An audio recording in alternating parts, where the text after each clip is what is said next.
Well, it's a beautiful day. We got the hay mower up here last night, but since there's all these houses right around this little hayfield in the middle of town, I didn't start mowing. It was about 7:30 or 8 o'clock last night. Don't want to be that guy. Let's get this stuff on the ground so it can start drying out.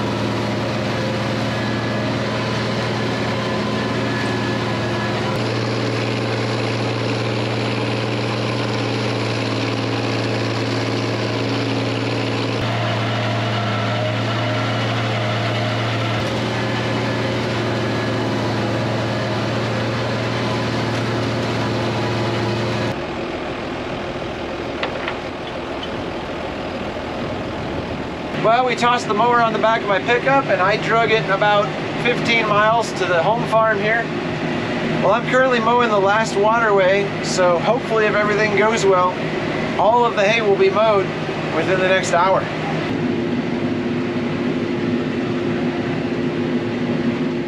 Well, it's Friday morning. The hay that we mowed Tuesday was going to be ready to bale today. There was a slight chance of rain later tonight, but it's already raining this morning, so we're not going to get any of that hay baled. Hopefully it warms up and dries out again tomorrow so that we can run the tedder over everything, get it unstuck from the ground and get it fluffed back up in the air. And hopefully the hay quality will still be pretty good, especially on the stuff that we mowed last. You always hate to get rain on stuff that's almost ready to bale, but the fields that I just mowed yesterday will still be fine yet. This is just the way it goes sometimes.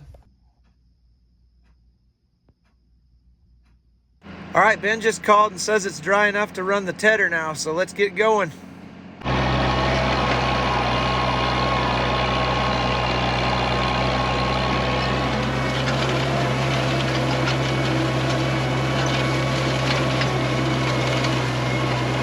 All right, it's Monday morning. I just finished pig chores. We brought the tedder to town with the pickup, and we're gonna run it with the 1066 today, so I'm gonna go see if it's dry enough to get started.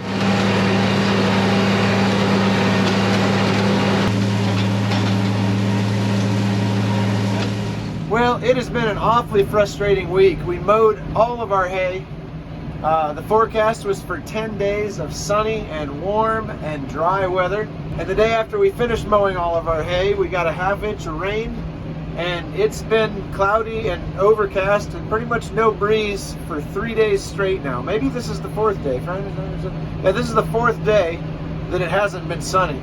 So this is basically our first opportunity to get this hay fluffed up off the ground because the ground is kind of wet underneath it. So hopefully tomorrow the sun will come out and we can get some of this raked up and baled, but I don't know. You guys, the sun is finally shining. This is it. Look at, there's a hole in the cloud bank.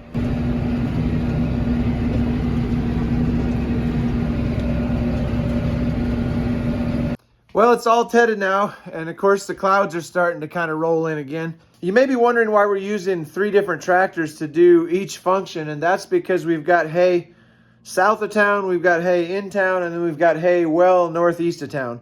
So it's just a lot faster to move the implements between fields with the pickup and then just hook them onto a different tractor rather than moving 10 to 15 miles in between each field with a tractor. It goes a lot faster that way. Well, it's another dreary, cloudy day today. I feel good that we got the hay tedded, we got it unstuck from the ground, but doesn't look like anything's gonna happen today. This is the 8th day after we mowed the first of the hay. I don't know, man. It's kind of a bummer. Great news, the sun is peeking out and it looks like tomorrow's gonna be a good baling day, so we're gonna go get the tractor and the baler and the hay wagons all moved into town so that we're ready to go if we do get a good opportunity to bale tomorrow. It seems like every day the sun will come out about 2 o'clock in the afternoon for maybe 30 or 40 minutes and then disappear behind a big bank of clouds again. So I don't want to get too excited, but it really looks like tomorrow could be the day we get started baling.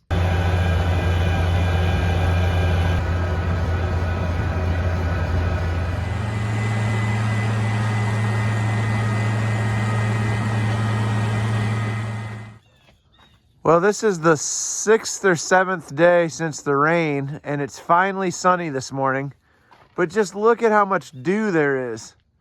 Just ridiculous. It's going to take till 10:30 or 11 o'clock before we can even start raking.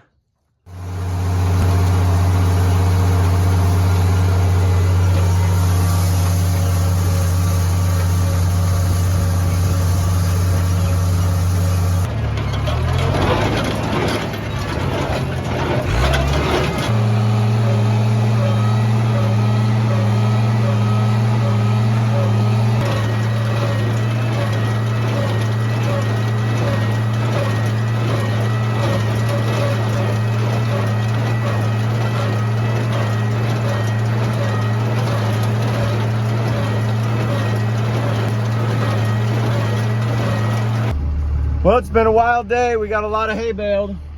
I've got some left to bale tomorrow, but it feels good to get this stuff up off the ground. It's been on the ground for a long time.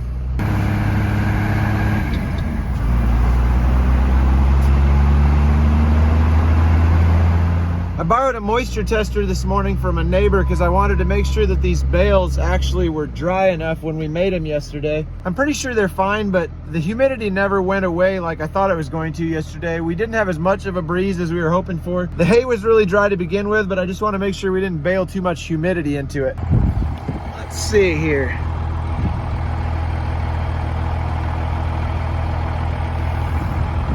Take a couple samples in the same bale. Yeah, that's good.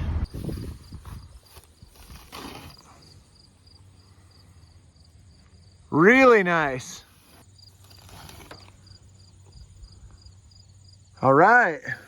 Well, I'm feeling pretty good right now. I'm on the way to rake the very last of the hay. It's gonna get baled this afternoon. The wind is blowing. This is like the first good haymaking day in probably 7 or 8 days. Yesterday was okay, but there wasn't much breeze and it started to get humid later in the day. But after testing those bales in town, finding out that they're not actually wet, that's just a big load off, because I was trying to figure out what I was going to do with those bales if they were not dry enough to store. I don't want to take any of my customers' hay that I wouldn't be comfortable feeding to my own livestock, because it's not right, in my opinion. That's not how you do business, and that's not how you keep customers long term. I'm most concerned about keeping people happy with me so that they want to buy hay from us year after year after year, so that we have those long-term relationships and I don't have to go knocking on doors trying to sell hay every year because the people are calling me. And the way you do that, in my opinion, is by treating them the way that you'd want to be treated yourself. Take them a good quality product, charge them a reasonable price, and if something goes wrong, if they have some bad hay in a batch that they got from you, make it right. Whether it's giving them a refund or whether it's taking them good hay to replace the bad bale that they found. Any way you do it, taking care of your customers is the only long-term way I feel to be successful. So I've got a couple guys that are perfectly okay with buying some discounted hay that doesn't have the green color that everybody really wants to see, but it's still going to be good cow feed for the wintertime.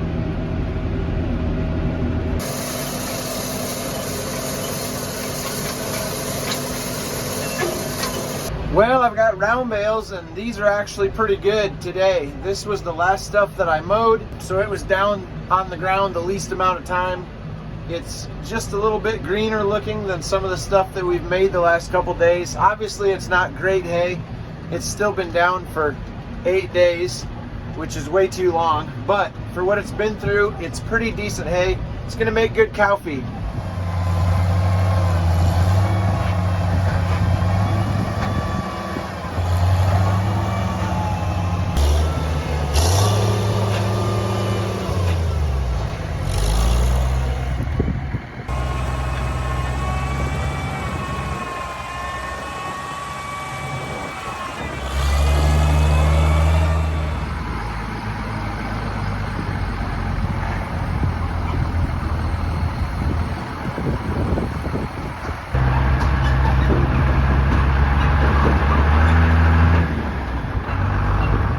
We're almost done. We got one more load of bales to pick up out of the field, and we want to get it finished tonight because there's a pretty good chance of rain tomorrow.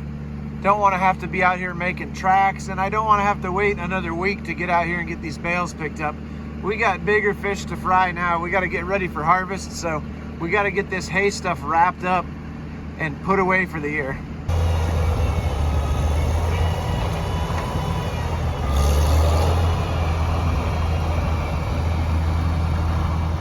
Well, another year haymaking is in the books now, and it's time to get everything ready for harvest. I'm in the process of converting this tractor from a planter tractor to a grain cart tractor, and I am getting excited. Harvest is pure insanity, but it's definitely one of the things I love the most about farming, and I'm excited to bring you along. Thanks for hanging out, and I'll see you next time. Believing in better is a mindset to pursue excellence in everything you do. It's welcoming opportunities to improve your farm and knowing that your best season is simply a starting point for this season. Precision planting is for farmers like you who believe in better.